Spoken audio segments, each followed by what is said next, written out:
This is Leandra Donworth, and this is my cross-cultural um, project. And I'm going to refer to my person as Jane.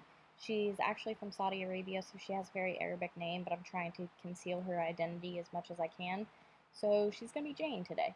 Um, my cross-cultural relationship started from another class on campus.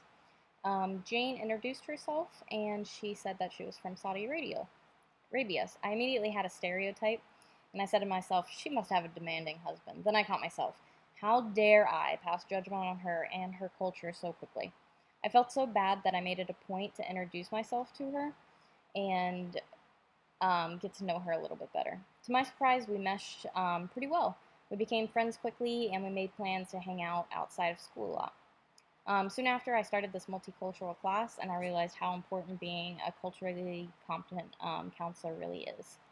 Um, so, throughout the process, I learned a great deal about Jane and her idea of Saudi Arabia culture. For now, I know how diverse culture can be for different individuals.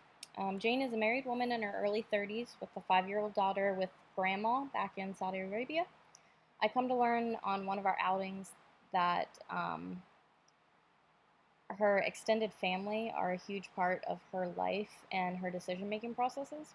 Even in her personal decisions, like moving to the United States, that's a decision that was made by the entire family, not just her little subunit of her family. When I inquired about her daughter still in Saudi Arabia, I noticed how uncomfortable and upset she got, so I dropped the subject knowing that I had hit a nerve for her. From what I gathered, the relationship with her mother isn't so good, and she has barely seen her daughter. I've yet to meet her husband, despite going out together several times. In her culture, I learned that men and women tend to socialize together within their gender, but not really outside of it. Women enjoy going out together, and so do men, but there is rarely a mingle between the two genders. She mentioned that even at family get togethers, at dinner at someone's house, the women will socialize together in one place, and the men will do the same somewhere else. Um, so I think that because of that cultural difference, is the reason I really haven't seen him or even heard that much about him, although I did see a picture of him. Um, on two of our outings, the movies and bowling, I brought my husband along. I noticed through the movies that she didn't seem interested in communicating with my husband, but just with me. I thought at first that it was just the nature of going to the movies. You don't really talk much during the movies. However, I noticed a similar behavior at the bowling alley. For example, Jane looked directly at me when we spoke, but looked at the ground when talking to my husband. She also kept her responses brief and kept a good distance away from him. She had told me before both meetings that she was fine with him tagging along, so when he left for the bathroom, I wanted to make sure that she wasn't uncomfortable in any way. Again, I learned a great deal about her culture in this small little time frame. She explained that the sexes in Saudi Arabia are separate from each other. Men and women do not look directly at each other as they would within same-sex relationships, like friendships or whatever. There's a lot of touch and physical closeness between same-sex friendships, both for men and women. Women often link arms and talk closely. Men often hold hands and walk close. But this is opposite for a man and a woman. I told her that in Western culture we tend not to be close with anyone in public. Jane and I had numerous conversations on cultural differences. We both appreciated each other's culture and was often surprised by our own differences. Fortunately, we were very open with each other at the very beginning about our differences, so we helped each other as we needed. For instance, I helped a lot with English words during our meetings, what words meant, how to say them. Since she has been in the States for 5 years, she had a good grasp on our sense of Western culture, but she enjoyed sort of schooling me on hers, and I enjoyed that as well. Jane's primary language is Arabic, which she attempted to show me how to read and write, which I failed miserably. She is extremely fluent in spoken English as well, but often comes across new words while reading, which she needs help with. A lot of times there's not a direct translation for an English word, so I try to give her synonyms for her to grasp the word's basic concept. Once I knew her a little better, I would notice she would give a little smirk Um, when I would get to a word that she couldn't really understand, so I would say, which word was that? And I tried to always help her when I could. I felt like she was giving me so much information about her own culture that I owed at least that to sort of help define some words for her. Going to movie with Jane was a great experience. She said that she loved going to the movies, so we got this idea like, let's go to the movies and watch something that we both want to see. Now, when I go to the movies, I want to talk about every other movie during the previews and all the waiting time and stuff like that. So I guess since I haven't been exposed to Americans that have been here for quite some time, or that's the only real experience that I've had, Americans that have been here for quite some time, I assume that the movies I mentioned would be ones that she had seen before. I was so surprised at some of the classics that she hadn't seen, and she would just laugh at me. Finally, I figured out why, and I felt so stupid. In Saudi Arabia, movies and cinema are often banned and or regulated. Anything that goes against the tradition or the politics in Saudi Arabia are banned. So for that reason, she hadn't barely seen any movies, and those that she did were very low budget, sort of indie films.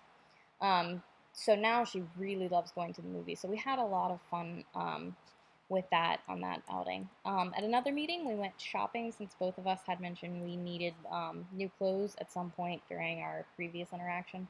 I was surprised by how fashionable she was. She did a great job mixing and matching things together. She had a sense of fashion that I wish I had. I immediately felt bad for that stereotype. Even though in Saudi Arabia, women must be fully covered in public, oftentimes they wear the latest fashion clothes and jewelry underneath. Arab women pride themselves on being well put together and looking the best that they can at all times. I saw this in the case study in chapter 8 in the book as well. Mona, one of the wife of the husband of the couple that were coming in, came looking almost too formal, I think were the words, for the session. And this just sort of explains that. Of course, there were different country of origins, but it was an overlap. After meeting with Jane, I found myself researching Saudi Arabia a lot and all the cultural differences that came along with that. I wanted to know more, but I didn't want to scare Jane away from me. Sometimes when I had a question that was inappropriate or off topic, I would just save it and research it later. Although the information I gathered might be different from what Jane believes or values, I thought it was important to know in case that conversation sort of arises. I also thought it might let me see what sort of environment Jane was from, what she used to live in.